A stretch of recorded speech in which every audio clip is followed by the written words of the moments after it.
ఎన్డీఏలో భాగస్వామైనటువంటి జనసేన ఈ రోజు వాళ్ళ జాబితా ప్రకటించుకున్నారు. దాని మీద తుది నిర్ణయం కేంద్ర నాయకత్వం తీసుకోవాలి. సో అది నేను అధికార ప్రతినిధిగా లేకపోతే రాష్ట్ర అధ్యక్షులుగా అబ్బాయి జనసేన ఎన్డీఏ లేదని మేమైతే అనలేం. మా యొక్క డైరెక్షన్ రావాల్సింది కేంద్ర నాయకత్వం నుంచి. లేదు ఆయన ఇలా వెళ్ళిపోయారు కాబట్టి మనకి ఎన్డీఏలో భాగం కాదు, మనం ముందుకు వెళ్ళిపోతాం అన్నారు కేంద్ర నాయకత్వం, అలాగే ముందుకు వెళ్ళిపోతాం. తెలుగుదేశం పార్టీతో మాకు ఎటువంటి అయితే చర్చలు అయితే ఈ రోజు వరకు లేవు సాయి గారు. అసలు చర్చలు ఏం జరగట్లేదా ఇంటర్నల్ గా? అంటే మాకైతే తెలుగుదేశం పార్టీ అసలు ఎన్డీఏలో భాగస్వామి కాదు, వాళ్ళతో ఎటువంటి చర్చలు, ఇది సీటు పంపకాలు ఇటువంటి చర్చలు అయితే ఏమి లేవు. అసలు పొత్తు గురించి కూడా చర్చలు ఏం జరగట్లేదా? ఎవరితో? టీడీపీతోనా? టీడీపీతో పొత్తు ఎటువంటి చర్చ లేదండి. నేను చెప్తున్నా జనసేన ఒకటే మా మిత్రపక్షం. జనసేన ఇద్దరి మధ్యన ఇదిగో చంద్రబాబు గారు ఎట్లా అంటున్నారు, మీరేమంటారని, మళ్ళీ మీరు ఎట్లా అంటున్నారు, ఇట్లా ఏమంటున్నారని మీ ఇద్దరి మధ్యన ఏమన్నా బార్గెనింగ్ చేస్తున్నదా పొంది జనసేన? ఆ సమాచారం కూడా మాకు లేదండి. ఎందుకంటే పవన్ కళ్యాణ్ గారి ఢిల్లీ వెళ్ళి మాట్లాడుతా అన్నారు. ఇది గత కొన్ని మాసాలుగా చెప్తున్నారు. ఎందుకంటే నేను ఎన్డీఏలో భాగస్వామిగా ఉన్నాను, నేను బీజేపీకి చెప్పకుండా టీడీపీతో ప్రయాణిస్తే నిర్ణయం తీసుకుని వెళ్ళి మాట్లాడుతా అన్నారు.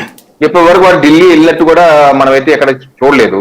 అయితే వారే అంటున్నారు కొన్ని సందర్భంలో నాకు ఏదో నన్ను మందలించారనో లేదా చివాట్లు పెట్టారనో ఏదేదో గట్టిగా వారే అంటున్నారు. కానీ దానిలో ఎంతవరకు వాస్తవం ఉందో ఏంటో అయితే నాకు ఇచ్చారట కదా వాళ్ళిద్దరు పొత్తుకి.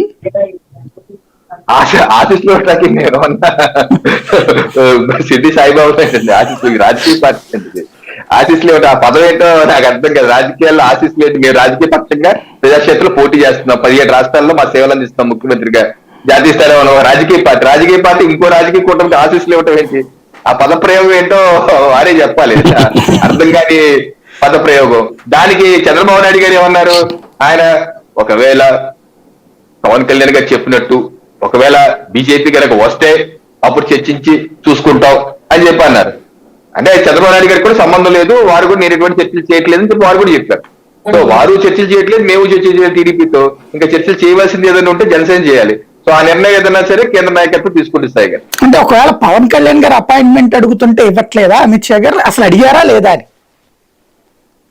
నా స్థాయి అది కాదు, నేను సామాన్య కార్యకర్తని. ఆయన అడిగారా లేదా, అమిత్ షా గారు సంబంధం లేదా, నాకైతే ఆ సమాచారం లేదు స్థాయి గారు. రైట్.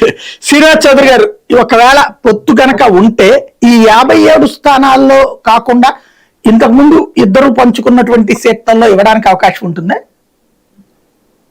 సార్ ఇప్పుడు 99 అనౌన్స్ చేశారు, 57 పెండింగ్లు ఉన్నాయి, ఇంకొక 18 జనసేన వారు ప్రకటించాలి.